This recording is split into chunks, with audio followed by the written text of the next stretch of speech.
I didn't realize how late it was until I turned my car off and the dashboard clock went dark. The street was quiet in that deep, empty way that only happens after 10 at night. I sat there for a few seconds longer than necessary, listening to the engine tick as it cooled, staring at my dark townhouse. No lights on, no movement, just my place, sitting there like it always did when I came home alone. I was 36 at the time, recently promoted, recently single, and living by myself for the first time in years. The townhouse was small but comfortable, 2 floors, narrow rooms, and a front door that opened directly onto the sidewalk. I liked it because it felt simple, predictable. That night, predictability was exactly what made me feel safe. I unlocked the door, stepped inside, and locked it behind me out of habit. The click of the deadbolt echoed louder than usual in the quiet house. I kicked off my shoes, dropped my bag on the chair by the stairs, and turned on one lamp in the living room. I didn't bother with the overhead lights. I never did at night. One lamp meant enough light to see, but not enough to feel exposed. By 10:15 p.m., I had changed into pajamas and reheated leftovers. I ate standing at the counter, scrolling through my phone, letting some mindless show play in the background. Outside, the neighborhood felt asleep. No cars passed. No voices. Just that hollow nighttime stillness that makes every small sound inside the house feel amplified. Around 10:40, I heard something outside. At first, I thought it was nothing, a sound so light I almost ignored it. Then, I heard it again, a faint metallic click, like someone touching the handle of the front door. Not turning it, just testing it. I froze, fork halfway to my mouth. I stood there, barely breathing, listening. The sound didn't come again right away. Seconds passed, then more. My heart began to race as my mind tried to fill in the gap with explanations. Maybe it was the house settling. Maybe it was someone walking past, brushing the handle by accident. I told myself that was all it was. I forced myself to take another bite of food. Then it happened again. This time, there was no mistaking it. The handle moved slightly, followed by a soft, controlled rattle. Not aggressive, not rushed, like whoever was there didn't want to make noise, like they were checking something. I set my fork down slowly and backed away from the counter. I didn't turn off the TV. I didn't move toward the door. I just stood there, listening. My heart pounding so loudly I was sure it would give me away. After a few seconds, the sound stopped. I waited. 30 seconds. A minute. Nothing else happened. The house returned to silence. I exhaled shakily and laughed under my breath, telling myself I was being ridiculous. It was late. I was tired. That was all. Still, I walked over and slid the deadbolt again, even though it was already locked. I checked the peephole. The sidewalk outside was empty. No one standing there, no movement, just darkness. I returned to the couch, but the sense of calm I'd had earlier was gone. Every noise felt sharper now. The hum of the refrigerator, the ticking of the clock. I turned the volume on the TV down and sat there, my shoulders tense, trying to relax. At 11:03 p.m., my phone buzzed. I glanced down, expecting a notification from some app. Instead, it was a text message from an unknown number. Late night? My stomach tightened. It wasn't threatening. It wasn't explicit, but it felt misplaced. I typed back, "Wrong number." The reply came almost immediately. "Sorry, thought you were home." I stared at the screen. Thought you were home. That phrase stuck with me. I didn't respond.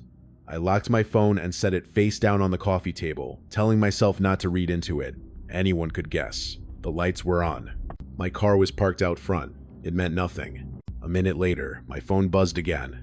"You always come in around this time." My breath caught. I picked the phone up, my hand starting to shake. "Who is this?" I typed. The typing bubble appeared for a moment, then vanished. Another message came through. "Just someone who walks by sometimes." I stood up slowly and turned off the living room lamp. The house dropped into near darkness, lit only by the faint glow of the TV. From outside, it probably looked empty now. I hoped it did. My phone buzzed again. "You didn't need to do that." My heart began to race. I opened the camera app connected to the small door camera I'd installed months earlier and pulled up the live feed. The screen showed the front step and the sidewalk beyond it. Empty. No figure, no movement.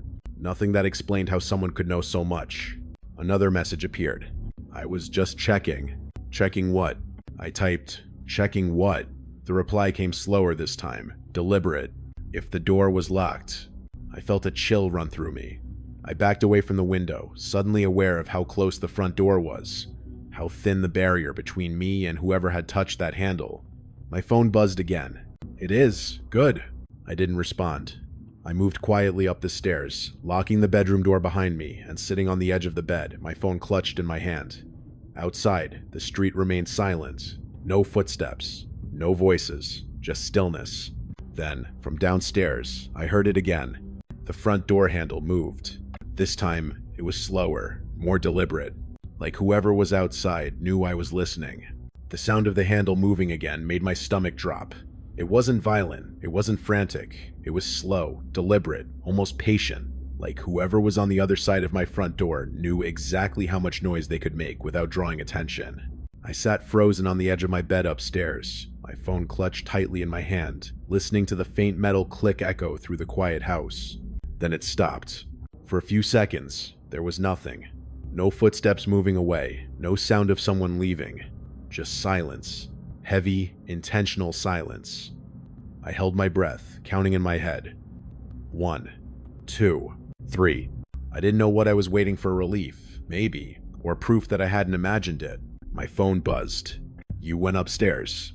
My heart slammed against my ribs. I stared at the screen, my vision blurring slightly. I hadn't turned on any lights. I hadn't made a sound. Still, they knew. I typed back without thinking. "How do you know that?" The reply didn't come right away. 10 seconds passed. Then 20. Just when I thought maybe I'd scared them off, my phone buzzed again. "Your TV is still on." I looked toward the bedroom door, imagining the glow downstairs leaking under the living room curtains. I reached over and turned the TV off remotely through the app on my phone. The house went completely dark. My phone buzzed almost instantly. That won't help. My hands were shaking now. I slid off the bed and crouched beside it, trying to make myself as small as possible. I didn't know why. It was instinct. My phone buzzed again. "I'm not trying to get in." Another message followed. "I just wanted to see if you'd notice." Notice what? The thought made my chest tighten painfully. I realized then that this wasn't about breaking in. It was about attention, about control, about knowing I was alone and making sure I knew I wasn't unseen. I finally did what I should have done earlier. I dialed 911, my fingers clumsy with fear. I whispered to the dispatcher, explaining everything as quickly and quietly as I could. The handle, the texts, someone knowing my routine. She listened calmly and told me officers were on the way. "Stay upstairs," she said. "Do not open the door." I nodded, even though she couldn't see me. Downstairs, I heard movement again. Not the handle this time. Footsteps. Soft, measured steps on the front porch. They moved from one side of the door to the other, like someone pacing. The dispatcher asked what I could hear. I whispered back, my voice shaking. She stayed on the line, telling me to keep talking. My phone buzzed again. "You didn't have to call them." I squeezed my eyes shut. Another message followed. I was going to leave. The footsteps stopped. I waited, barely breathing, listening for the sound of someone walking away. Instead, I heard a soft knock at the door. Just one. Calm, controlled. Not loud enough to alert neighbors. My phone buzzed again. "Don't worry. I won't knock again." And they didn't. The footsteps moved away from the door, slow and unhurried. I heard them descend the front steps, then fade into the quiet street. I stayed frozen, listening, afraid to believe it was over. A minute passed. Then 2. The dispatcher told me the officers were close. When the police finally arrived, red and blue lights flashing against the dark walls of my house, I felt my knees go weak with relief. I met them at the door, my hands shaking as I unlocked it. They checked the porch, the sidewalk, the street. No one was there. No suspicious cars parked nearby. No witnesses. One officer examined the door handle closely and pointed out faint smudges near the base. "Someone touched this recently," he said. "Hard to get prints." They took my phone, photographed the messages, and asked me a series of questions. Had I noticed anyone walking by regularly? Did I recognize the number? Had anything like this happened before? I answered no to everything. One officer nodded slowly. "They knew your schedule," he said. "That doesn't happen overnight." After they left, I didn't sleep. I sat upstairs until morning with every light on, replaying the night over and over in my head. The next day, I noticed things I'd never paid attention to before. How easy it was to see into my living room from the sidewalk. How predictable my routine had become.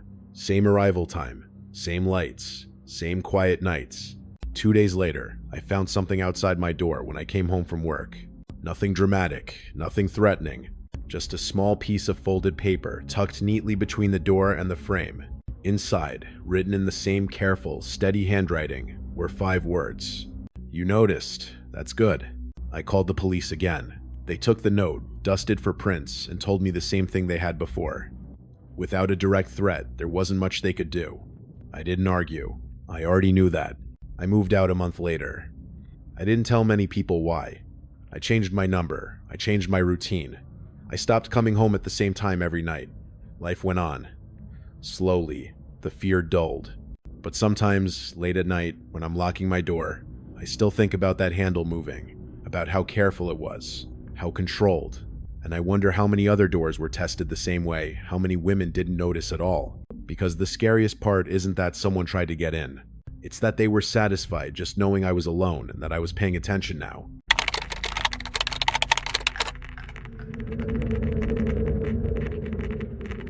I didn't think much of the call at first. It was late, but not unusually late, just after 10:30 p.m., and I was still awake, folding laundry in my small apartment in Sacramento. I was 31, living alone for the first time since college, and I'd been enjoying the independence. My routine was simple, predictable. I liked it that way. That night was no different. I had come home around 8 p.m., eaten dinner, and settled into my usual pattern. One lamp on in the living room, TV playing quietly, phone charging on the coffee table. I always folded laundry at night because it helped me relax. The city outside my window had gone quiet. Most of my neighbors were already asleep.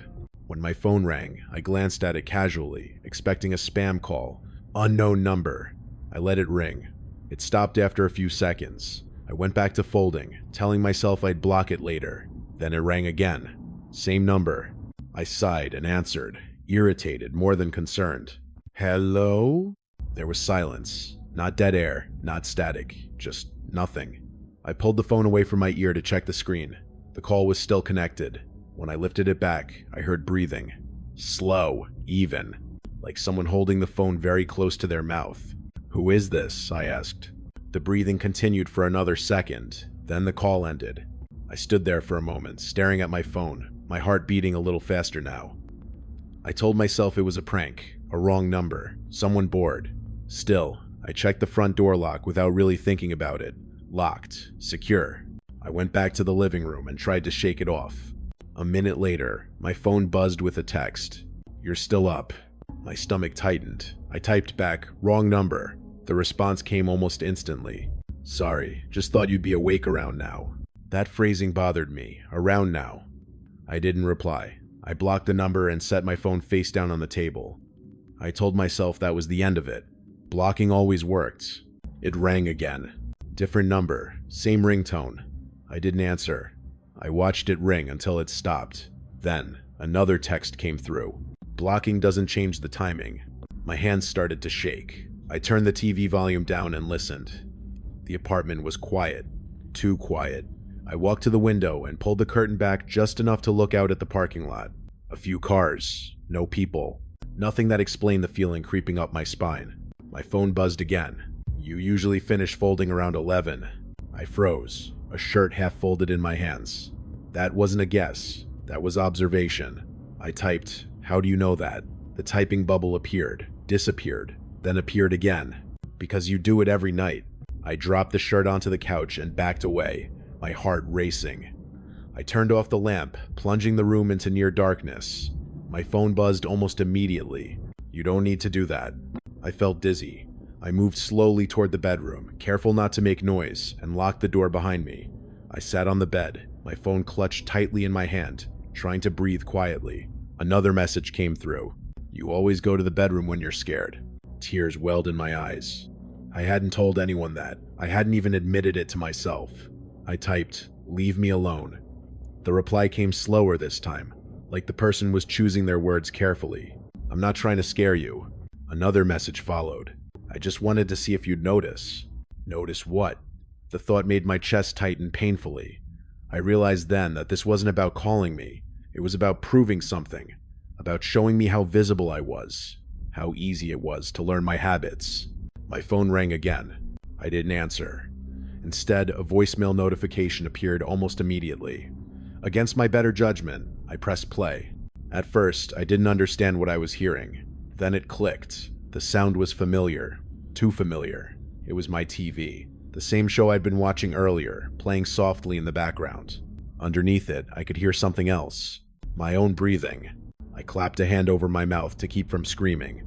The voicemail ended after only a few seconds. My phone buzzed again. See?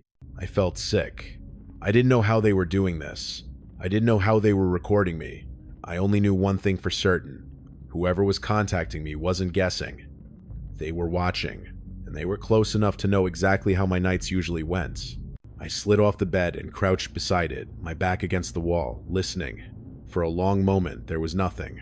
Then, faintly, I heard movement outside my apartment. Footsteps, slow, measured, not rushing. My phone buzzed again. Don't open the door. That was when I realized how wrong everything was. Not just the calls, not just the messages, the confidence behind them. The way the person on the other end seemed to be guiding the night, step by step. I didn't sleep at all after that. I stayed in the bedroom until morning, my phone clutched in my hand, listening to every sound the building made. By the time the sun came up, I was exhausted, shaken, and certain of one thing. The call wasn't an accident. It was an introduction. I stayed on the bedroom floor until my legs went numb. My phone pressed against my chest like it could shield me from whatever was happening outside. The footsteps I'd heard faded after a few seconds, but the silence that followed felt worse. It was the kind of quiet that made you question your own hearing, your own sanity. I didn't know if the person had left or was standing perfectly still, listening. My phone buzzed again. You're doing the quiet thing now. My throat tightened. I typed back, I'm calling the police. The response came quickly. You can. They won't get here before I leave. I didn't wait to argue. I dialed 911 with shaking fingers and whispered when the dispatcher answered. I told her everything. The calls, the messages, the voicemail, the footsteps. She told me to stay where I was and not to open the door. Officers were already on the way. As if on cue, my phone buzzed again. That wasn't necessary. Another message followed. I told you not to open the door. My heart raced. I realized then that the messages weren't reactive. They were anticipatory, like the person already knew what I was about to do. I stayed completely still, listening for any sound from the living room. The dispatcher stayed on the line, asking me to describe the apartment, my location, anything that could help. Minutes passed. Then I heard it. A soft click. Not loud enough to echo, not aggressive enough to sound like a break-in. Just the subtle sound of pressure on the front door handle. My stomach twisted. The handle didn't turn all the way. It moved just enough to let me know someone was there. Someone testing it. My phone buzzed. See? Locked. I squeezed my eyes shut. Tears streamed down my face as I tried to breathe quietly. The dispatcher heard the change in my voice and asked what was happening. I whispered, "Someone's at the door." She told me officers were close. Just a few more minutes. The handle moved again, slower this time, like whoever was touching it had all the time in the world. Then it stopped. I listened, my heart pounding, waiting for the sound of footsteps moving away. Instead, I heard something else. A phone vibrating. Not mine. It was faint, but unmistakable. The sound came from just outside my apartment door, muffled through the wall. Whoever was out there had a phone too, and it was ringing. My phone buzzed again. I have to go. The footsteps retreated, unhurried. I heard them move down the hallway, then the stairwell door open and close. The dispatcher told me to stay where I was until officers arrived. When the police finally knocked, I broke down, sobbing, before I could even unlock the door. They searched the building, checked the parking lot, and spoke to neighbors. No one had seen anything. No suspicious vehicles. No cameras caught a clear image. The officers took my phone, photographed the messages, and listened to the voicemail. One of them shook his head slowly. "This person knew your routine," he said. "That usually means prolonged observation." They asked if I'd noticed anyone lingering around the building recently. I hadn't, or at least I hadn't paid attention. That thought haunted me. How many times had I walked past someone without noticing? How many nights had I been watched without knowing it? I didn't stay in the apartment after that. I packed a bag and stayed with a coworker for a week. Then another. I changed my phone number, deleted social media, and adjusted my schedule. I stopped folding laundry at night. I stopped leaving the TV on. I stopped being predictable. For a while, it felt like it worked. Then, 3 months later, my new phone buzzed with a voicemail notification from an unknown number. I stared at it for a long time before pressing play. There was no voice, just a recording of silence. Not dead air, real silence.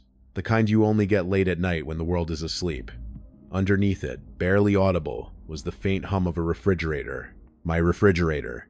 The voicemail ended abruptly. I sat there in the dark, my heart pounding, realizing something that made my skin crawl. The calls hadn't been about scaring me. They'd been about proving a point, about showing me that being alone didn't mean being unseen. I moved again after that. Different city, different building, different routine.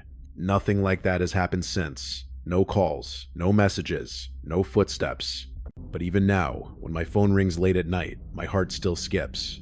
And when I lock my door, I sometimes think about how careful that handle had been tested, how controlled, how patient, because whoever was watching me didn't need to get inside. They just needed me to know they could.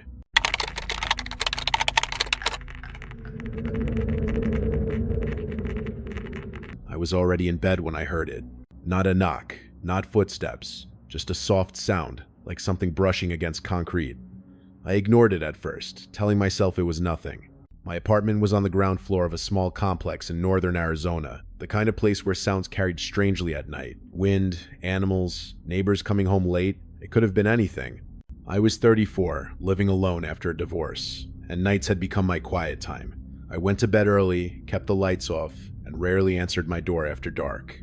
That night, I'd followed my routine exactly. Dinner at 7, shower by 8:30, lights out by 10. My phone was charging on the nightstand, and the only sound in the apartment was the faint hum of the air vent. Then I heard it again. This time, it was closer, right outside my front door. I sat up in bed, my heart beating faster now, listening. The sound stopped. Silence filled the apartment again. I told myself not to overreact. Still, I slipped out of bed quietly and walked toward the living room, careful not to turn on any lights. I stood a few feet from the door, straining to hear anything through the thick wood. Nothing. I checked the peephole. The hallway outside was dark and empty, no movement, no shadows. I locked the deadbolt again, even though I knew it was already locked, and turned back toward the bedroom. That was when my phone buzzed. I froze. The screen lit up with a notification from an unknown number. "You can pick it up now." My stomach dropped. I stared at the message, my mind racing. "Pick what up?" I didn't reply. I didn't move. I just stood there, my heart pounding, staring at the door like it might open on its own. Another message appeared. "I left it where you'll see it."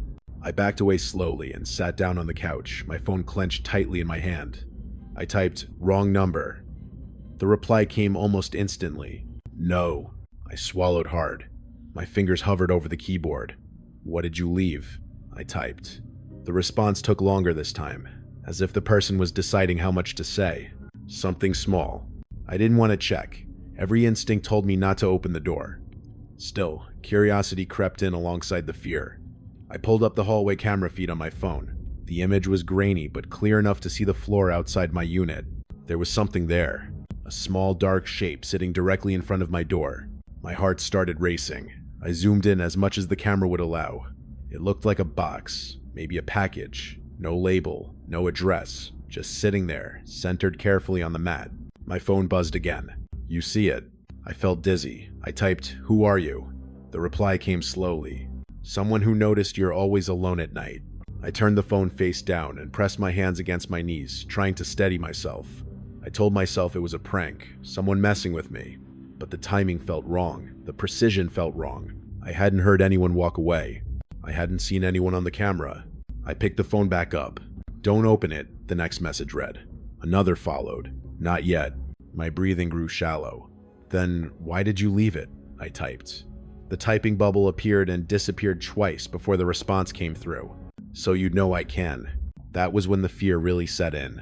Not fear of the object outside my door, but fear of the person who'd placed it there so carefully.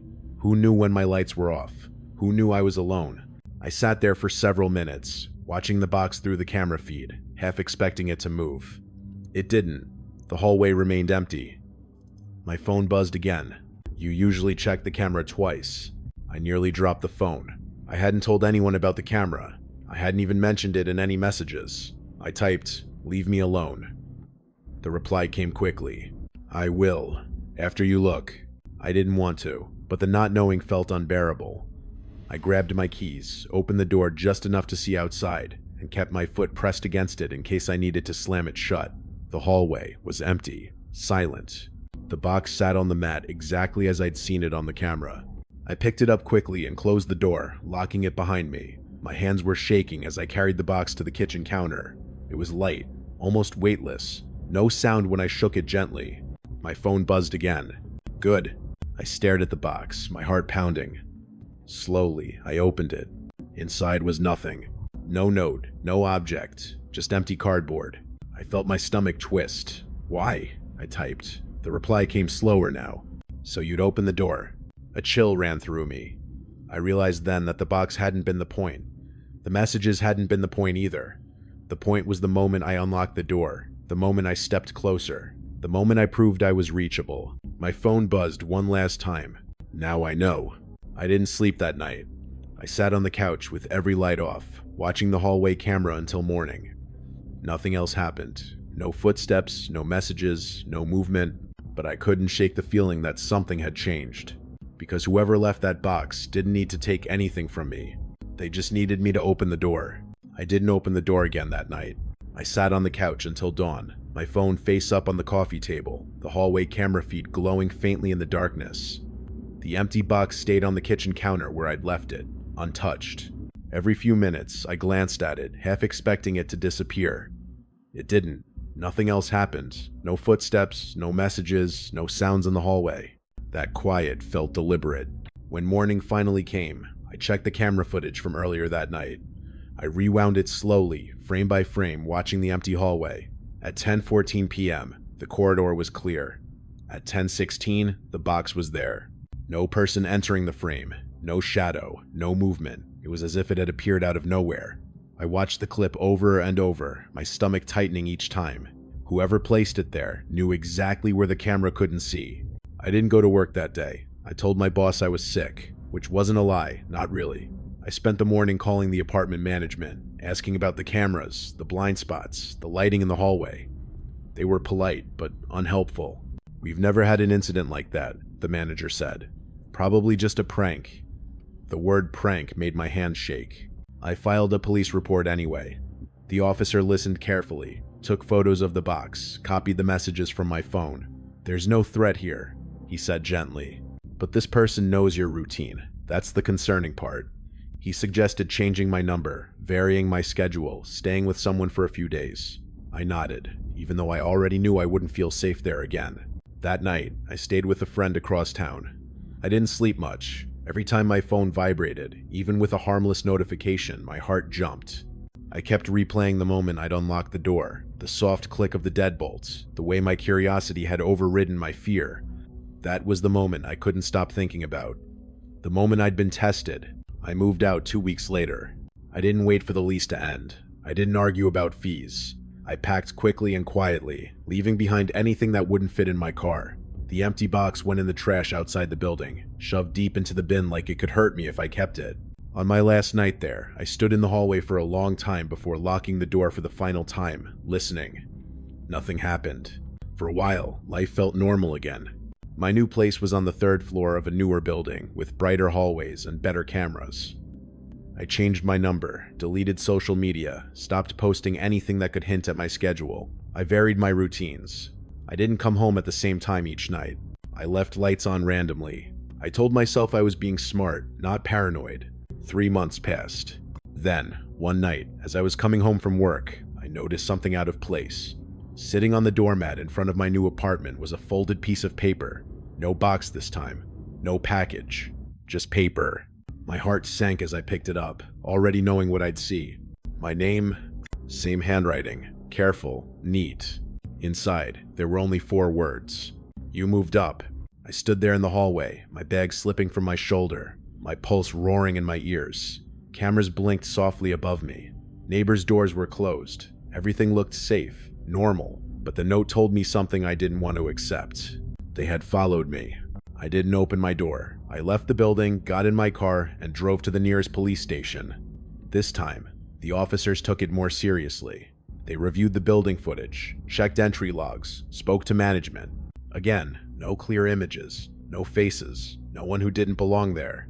Whoever was doing this knew how to blend in, or they were patient enough to wait. Nothing else happened after that. No messages, no calls, no more notes. I moved again a few months later, farther away, into a place with controlled access and a different layout. Years have passed since then. I haven't seen the handwriting again. I haven't found anything outside my door, but I still think about that first night, about how small the sound was when something brushed against the concrete, about the empty box and what it really meant. It wasn't a threat. It wasn't a gift. It was proof. Proof that someone could get close without being seen. Proof that I could be studied without knowing. I'm more careful now. I don't open my door for anything unexpected. I don't assume silence means safety. And sometimes, late at night, when I'm alone and everything is quiet, I think about how easily I was convinced to unlock that door. Because the scariest part wasn't what was left outside. It was what opening the door told them about me,